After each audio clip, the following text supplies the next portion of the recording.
Hey guys, welcome back to my channel. Welcome to another video. बहुत लंबे time बाद मैं कोई लॉन्ग फॉर्मेट वाली वीडियो कर रही हूँ और बहुत ही एक्साइटेड हूँ इस वीडियो के लिए, बिकॉज इस वीडियो में हम करने वाले हैं अनदर आउटफिट फ्रॉम स्क्रैच। अभी तक मैंने जो भी आउटफिट करे हैं ना, वो मैंने खुद से अपने दिमाग से करे, ऐसे किसी से इंस्पायर्ड नहीं थे। बट आज का आउटफिट एक इंस्पायर्ड आउटफिट है और टाइटल से आपको ऑलरेडी पता होगा। मैं गई थी रॉकी रानी की प्रेम कहानी देखने और आलिया भट्ट उसमें बहुत सुंदर लग रही है, बहुत सुंदर सुंदर साड़ियाँ पहनी है। और आलिया ने प्रमोशन के टाइम में एक साड़ी पहनी थी जो मुझे बहुत अच्छी लगी। मैंने एक इंस्टाग्राम स्टोर पे उसका प्राइस भी चेक करा था, 3500। आई मीन 3500 तो मैं नहीं देने वाली।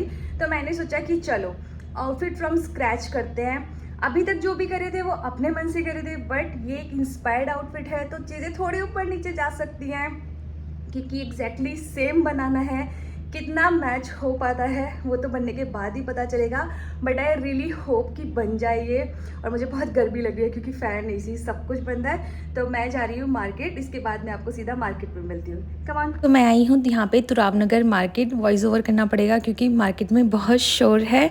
मैं वही सेम शॉप पे गई थी, वहाँ से मैंने ये एक जॉर्जेट का कपड़ा देखा था। इसका एक बार पन्ना खोल के दिखाना कितना है। ये ना डाइबल जॉर्जेट है, बट इसमें क्या होता है, डाई होने के बाद जॉर्जेट जो है वो सिकुड़ जाता है, उसकी लेंथ कम हो जाती है। मैंने पहले भी एक साड़ी बनाई थी, वो सिकुड़ गई थी तो वो मुझे देनी पड़ी थी किसी को, बिकॉज मुझे वो हाइट में भी कम पड़ रही थी और साड़ी की लेंथ भी कम पड़ रही थी। तो मैंने यहाँ पे इन्हें यही चीज़ें बताई, तो ये बोल रहे थे कि डाई होने के बाद चरक करा सकते हैं, चरक के बाद साड़ी खुल जाती है।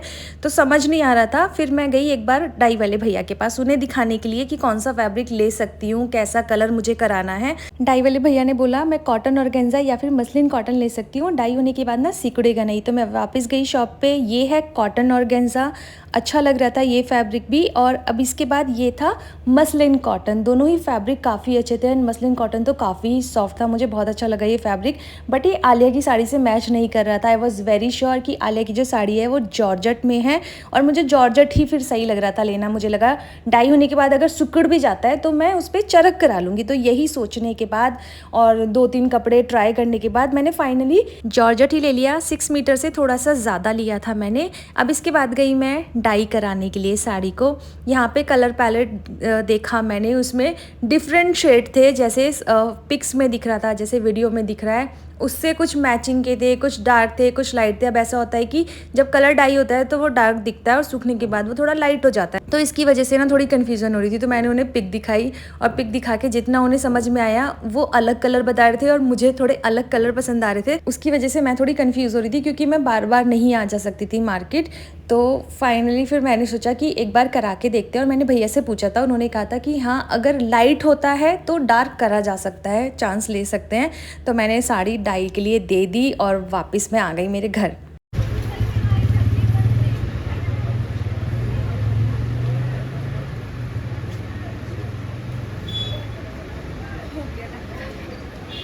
ये है डे 2 जब मुझे साड़ी लेने जाना था। आई क्रॉस्ड माई फिंगर। मैं प्रे करी थी भगवान जी मेरी साड़ी अच्छे से कलर हो जाए, बट मेरा काम है बिना बवाल के कैसे हो सकता है। तो मार्केट जाने के बाद मुझे पता चला मेरी साड़ी अभी डाई नहीं हुई है, मुझे वेट करना पड़ेगा। एंड थैंक गॉड नहीं हुई थी क्योंकि मैं वहाँ खड़ी रही, मेरे सामने भैया ने डाई करी। मैं देख पाई कि कैसा कलर हो रहा है, थोड़ा थोड़ा करके भैया मुझे दिखा रहे थे कि कितना लाइट है, कितना डार्क कर सकते हैं।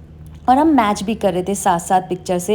बहुत अच्छा कलर निकल के आया था। I was very happy. इसके बाद मैं गई लेस लेने के लिए। यहाँ पे मैंने ये ब्लू लेस देखी, थोड़ी पतली वाली, और ये चौड़ी वाली तो बिल्कुल अच्छी नहीं लग रही थी।